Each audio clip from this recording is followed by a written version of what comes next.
Hello there and welcome. In this video I got you 10 tips and tricks about the prepare carefully embarkation sequence in Dwarf Fortress.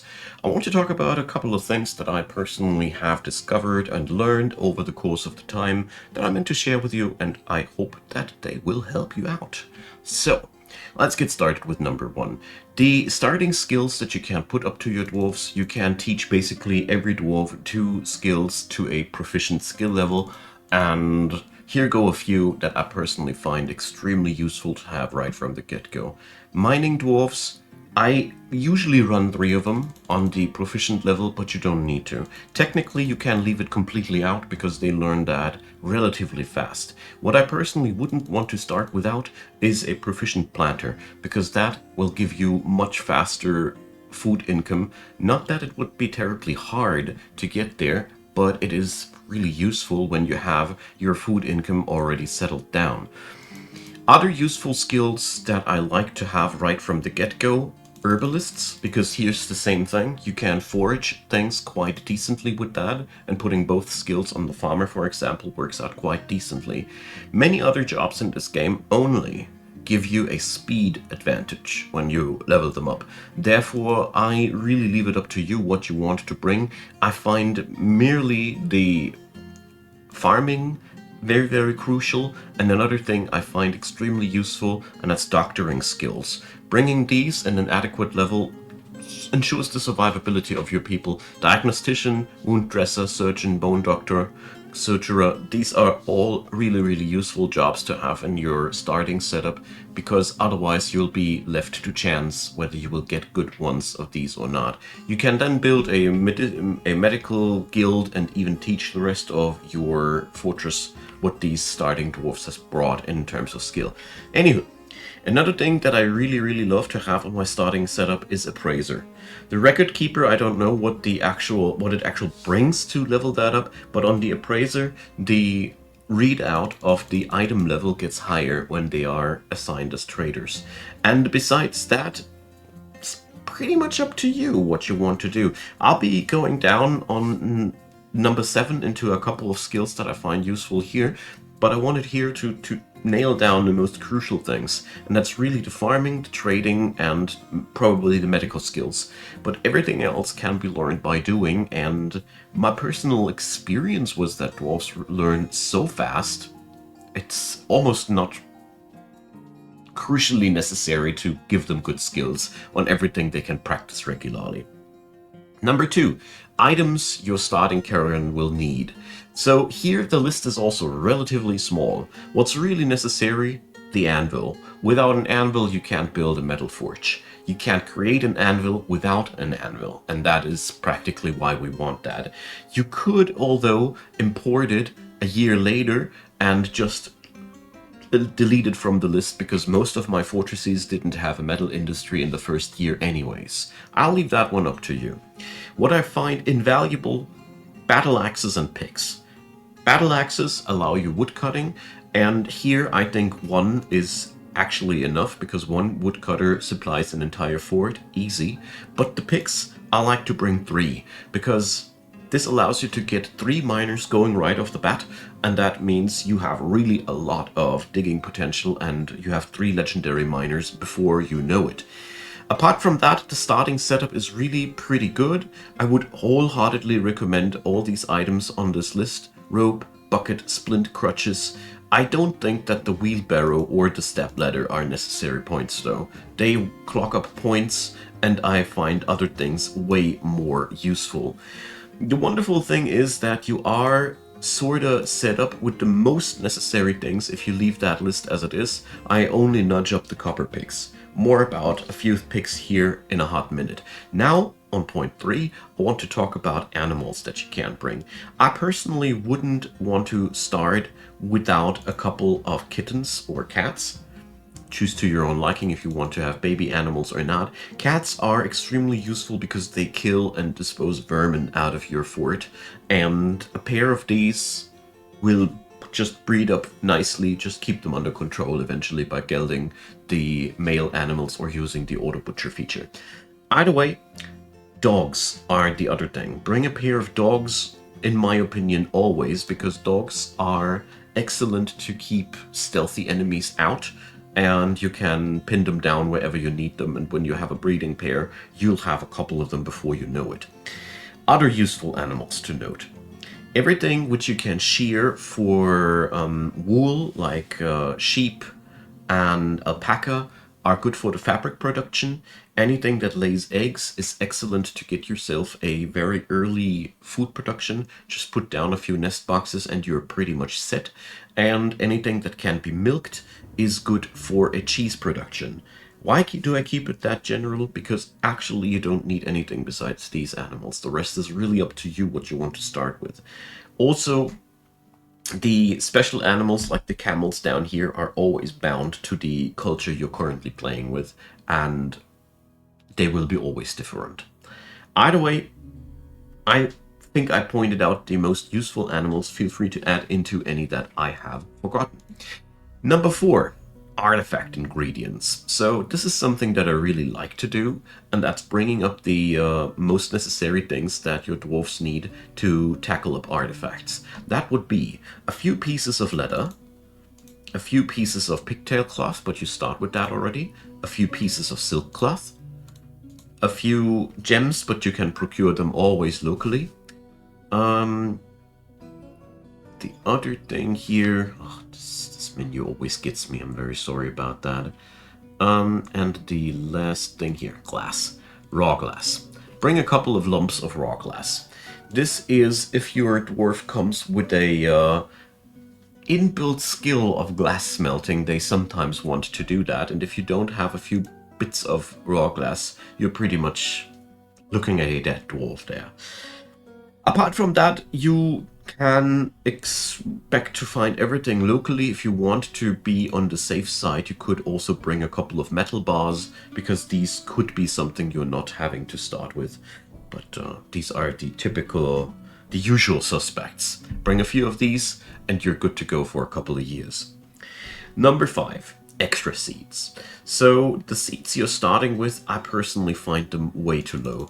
I always crank up the amount of plump helmet and pigtail, and the rest I would put to your own liking.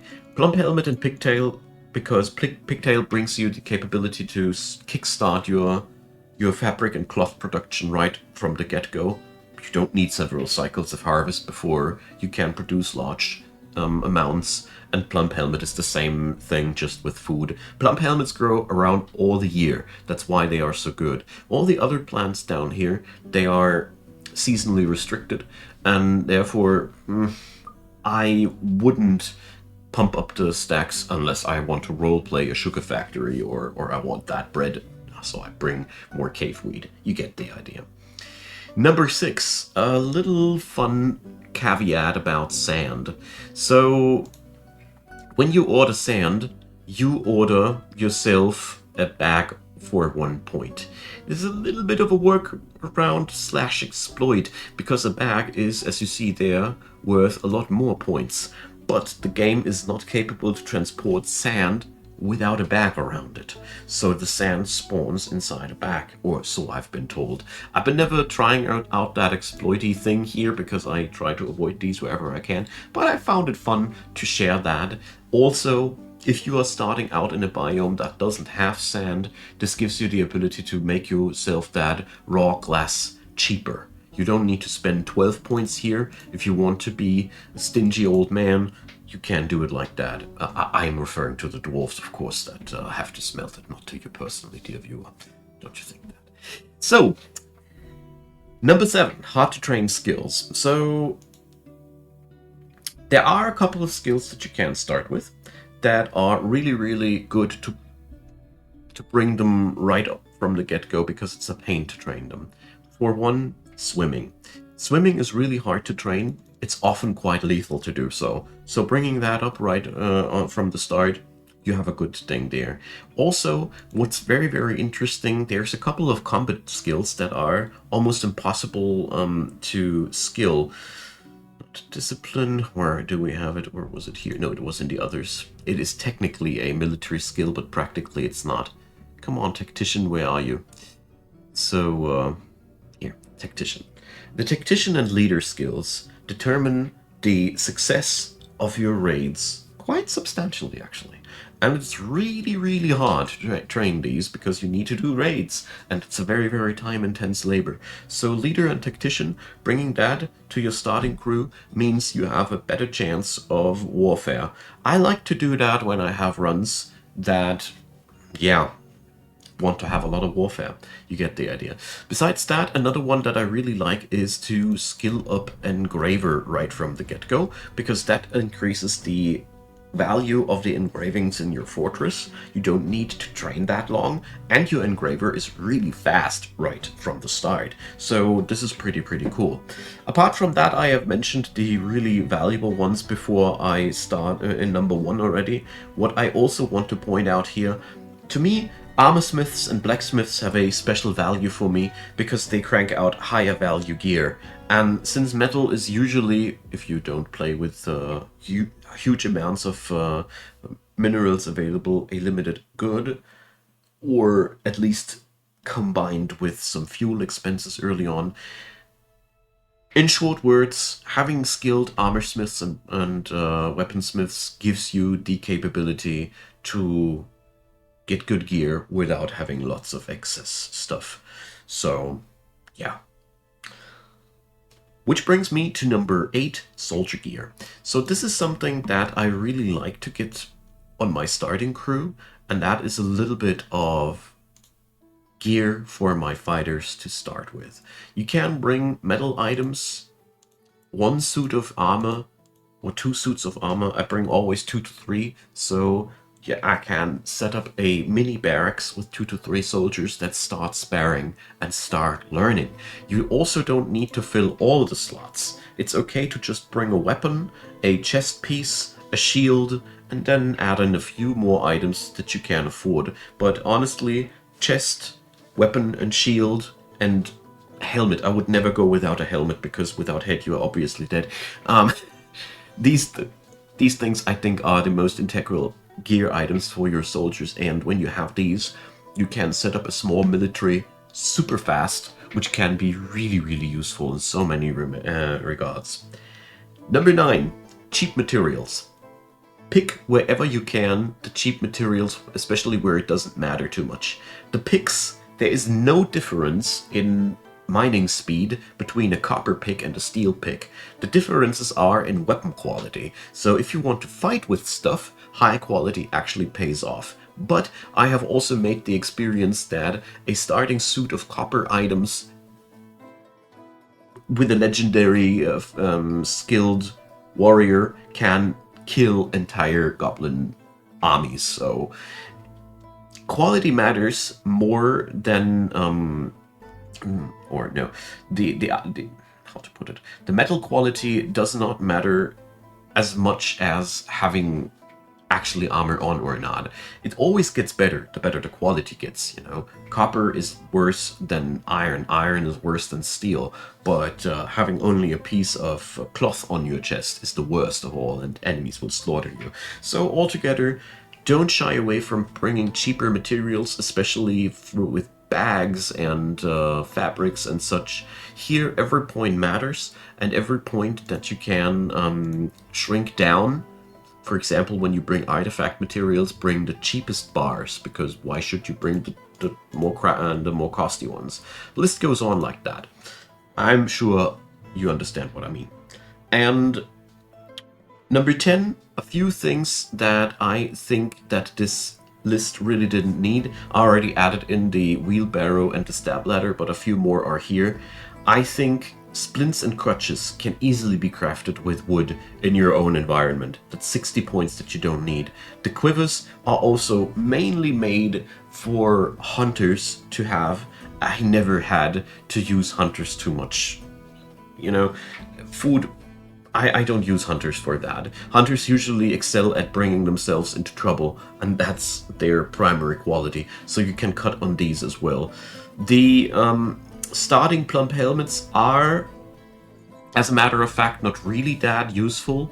You could also stock up on extra ale and rum and forage some. This is also 60 points of gear that you don't really need, as well as with the cave lobster. The game packs in way more food than you need. But with the meat and fish, I leave it like that because sometimes I have that occurrence that I don't get enough meal products in.